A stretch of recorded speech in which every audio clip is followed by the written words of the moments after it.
If you feel like you didn't accomplish much last year, listen closely. Because this year you need to stop playing by the old rules. You cannot build a new life using the same habits that keep you stuck.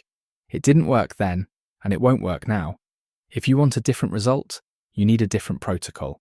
So pay attention, because I'm going to give you the exact strategy to disappear and become unrecognizable within the next 90 days. Okay, step 1, the personal audit. Before you can reinvent yourself, you have to know what you're reinventing from. This means a brutal, honest analysis of the habits, routines, and decisions that quietly kept you stuck. Think of the last 12 months like pure data. You're going to look at the last 12 months of your life and ask the questions you usually avoid because they make you uncomfortable. What were my biggest leaks last year? Was it the hours that you spent just mindlessly scrolling through TikTok?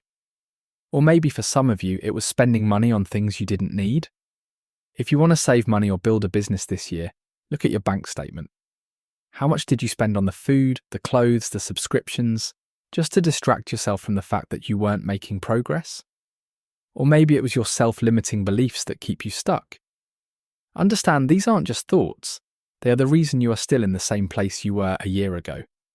Every time you say, "I don't have time," what you're actually saying is, "My future isn't a priority." Every time you say, "I'm not smart enough," you're permitting yourself to stay small. Understand, those are not just bad habits or unhelpful beliefs. That's a data point showing exactly where your time is leaking out. If you don't audit these beliefs or leaks right now, they will follow you into this New Year's protocol. So be aware of that. Step 2, immersion. Now that you've audited the past, you need to protect your future. You cannot heal in the same environment that made you sick. You cannot build a new life while you are still surrounded by the people and the noise that created your old one. Think of your personal transformation like a wet cement. In the beginning, it's soft. It's full of potential. You can shape it into anything. But because it hasn't set yet, if someone steps on it, even by accident, they leave a permanent mark. This is why you must isolate. When you tell people you're changing, don't expect a standing ovation. Most people will project their own fears onto you. Their advice is usually just a reflection of their own limitations. Their doubts will become seeds in your mind, and before you know it, you'll start to believe you can't do it. Not because you aren't capable, but because you let their voices become louder than your own. Even the friends who are just comfortable are a threat. Your growth is a mirror that shows them exactly where they are staying the same. They won't believe in the new you until the work is already done. That is why distance is your only way out. Don't think of this as being lonely. Think of it like a controlled laboratory experiment. To get a pure result, you need a clean, quiet space. You need to isolate the variables. You need to control every single thing that enters your mind. Any external noise, any random doubt, any negative comment is a poison. It will contaminate your mindset and kill your progress before you even finish the first month. If you don't control your environment, the environment will control you. This is why you must go silent. Step 3, the non-negotiables. Once the world is quiet and you've isolated yourself, the experiment begins. But here is the problem. Silence is hard. Your brain's not used to being alone with itself. It will do everything in its power to distract you. It will make you crave the very things that kept you stuck, just to escape the discomfort of the present moment. I'm not telling you to become a Buddhist monk who feels nothing for 90 days. If you try to live in total darkness, you will eventually snap and go back to your old habits. That is why lengthy dopamine detoxes or monk modes never truly worked for me. This is why you need your 3 non-negotiables. These are the anchors that protect your mind from spiraling during the solitude. They give you a baseline of winning so that the silence feels like progress, not a prison. 1. Physical movement. You must move. This is your moving meditation. Whether it's an intense lift or a 5-mile run, it's your daily proof that you can handle stress. This burns off the cortisol and anxiety that builds up when you're alone with your thoughts. 2. Deep work sprints, 90 minutes of pure, undistracted execution. This is where you find your joy. There is no greater feeling than the flow state. The moment when you forget the world exists because you are so focused on building something. 3. Digital minimalism. Cut down on cheap dopamine from mindless scrolling, but you must replace it with something that actually calms your nervous system. Read a physical book, journal, or sit in total silence with a coffee. Give your brain the chance to process its own thoughts without a screen in the way. And the final bonus, selective pleasure. Here is the secret most hustle gurus won't tell you. You cannot live in a state of war for 90 days without a break.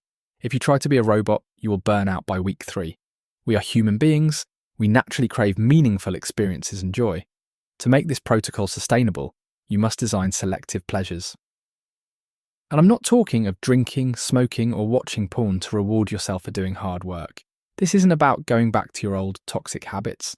It's more about increasing your positive emotions that gives you something to look forward to.